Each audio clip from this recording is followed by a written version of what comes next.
श्री स्वामी समर्थ. नमस्कार मंडळी. एक राखी आणि पूर्ण घरभर पसारा. आता तुम्ही म्हणत असाल ही राखी घरीच कशाला बनवते, दुकानात तर इतक्या छान छान राख्या अवेलेबल आहेत. तर मग त्याचं झालं असं की आद्विकच्या टीचरांनी अनाऊन्स केलं की आम्ही रक्षाबंधन स्कूलमध्ये सेलिब्रेट करणार आहोत, तसंच राखी कॉम्पिटिशनसुद्धा घेणार आहोत. त्यामुळे तुम्ही घरीच बनवलेली राखी स्कूलमध्ये पाठवून द्या. तर आता कसं झालं, ही ॲक्टिव्हिटी आहे विद्यार्थ्यांची आणि करावी लागते पेरेंट्सना. तर तुमच्यासोबत पण असं होतं का कधी? तर मग बसले राखी तयार करायला. तर तुम्ही इथे बघू शकता की मी कशाप्रकारे टिकल्या घेतलेल्या आहेत आणि त्याची राखी तयार करत आहेत. आता त्या राखीला जर असे स्टोन वगैरे लावून अशी छान प्रकारे नटवते, म्हणजे ती आणखी छान दिसेल.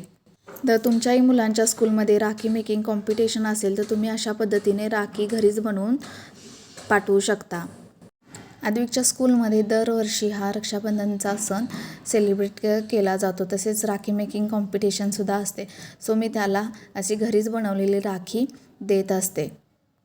आणि अशाच प्रकारे तुम्ही तुमच्या मुलांच्या ॲक्टिव्हिटी पूर्ण करण्यास मदत करत असाल. यामुळे काय होतं की मुलांचा उत्साह वाढत जातो, काहीतरी नवीन शिकण्याचा, काहीतरी नवीन करण्याचा.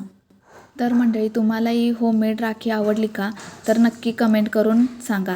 आणि आपल्या चॅनलला लाईक, शेअर आणि सबस्क्राईब करायला विसरू नका. आणि तुम्हा सर्वांना रक्षाबंधनाच्या हार्दिक शुभेच्छा. धन्यवाद.